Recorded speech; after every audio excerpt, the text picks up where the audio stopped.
একদিকে প্রশাসনের সবাইকে সঙ্গে নেওয়ার বার্তা দিচ্ছেন শুভেন্দু অধিকারী, অন্যদিকে তৃণমূলের অন্দরেই বাড়ছে অসন্তোষের সুর। কাকলি ঘোষ দস্তিদারের বৈঠকে যোগদান ও সুখেন্দু শেখর রায়ের বিস্ফোরক মন্তব্য রাজ্য রাজনীতিতে নতুন সমীকরণের ইঙ্গিত দিচ্ছে। তৃণমূলের ভিতরেই অস্বস্তি কি আগামী দিনের বড় রাজনৈতিক পরিবর্তনের পূর্বাভাস? তৃণমূলের অন্দরে তীব্র হচ্ছে অসন্তোষের সুর।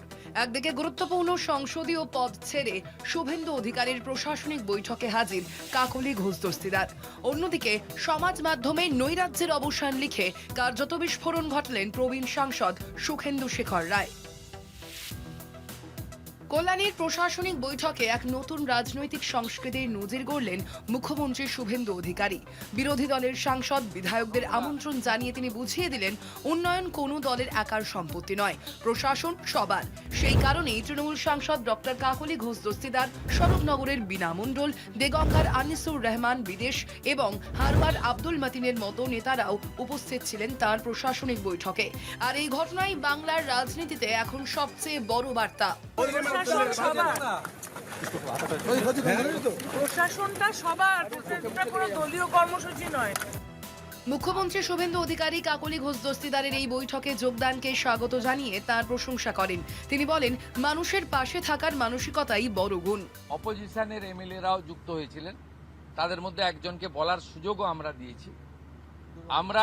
আমরা চাই যে কেন্দ্র রাজ্য ডবল ইঞ্জিনের সুফল মানুষ পাক এবং কেবলমাত্র নির্বাচনের সময়ই রাজনৈতিক কচকচানি হোক, সারা বছর আমরা কনস্ট্রাকটিভ আইডিয়া নিয়ে কাজ করি। সম্প্রতি তৃণমূলের গুরুত্বপূর্ণ পদ ছাড়ার পর কাকলি ঘোষ দস্তিদারের যেমন শুভেন্দুর বৈঠকে উপস্থিতি অসম্ভব তাৎপর্যপূর্ণ, তেমনি দলের অন্দরেই আর এক প্রবীণ সাংসদের সমাজ মাধ্যমে বার্তাও যথেষ্ট অর্থবহ। সমাজ মাধ্যমে তিনি লিখেছেন, পশ্চিমবঙ্গের মানুষ অসহনীয় নৈরাজ্যের অবসান ঘটিয়েছেন। শুধু তাই নয়, আরজিকর আন্দোলনের সময়েও সাংসদ সুখেন্দু শেখর রায় বুঝিয়েছিলেন, মানুষের বিক্ষোভকে অবহেলা করলে তার রাজনৈতিক মূল্য দিতেই হয়। তার বক্তব্যে উঠে এসেছে দুর্নীতি, জনবিচ্ছিন্নতা ও সংগঠনের ভিত দুর্বল হয়ে পড়ার প্রসঙ্গ। তৃণমূলে বাড়ছে অস্বস্তির পারদ। বাংলার রাজনীতিতে নতুন সমীকরণ। রাজ্যের রাজনৈতিক পরিস্থিতি আজ এমন জায়গায় পৌঁছেছে যেখানে তৃণমূলের নেতারাই প্রকাশ্যে দলের ব্যর্থতা, দুর্নীতি ও জনবিচ্ছিন্নতার কথা বলছেন। একের পর এক বেসুরো কণ্ঠস্বর আসলে বাংলার মানুষের মনের কথাই তুলে ধরছে।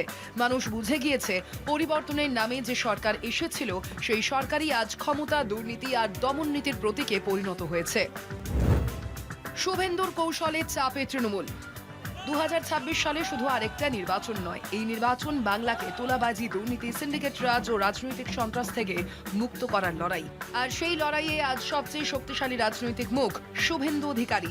বাংলার ভবিষ্যৎ রাজনীতির কেন্দ্রবিন্দু এখন তিনি।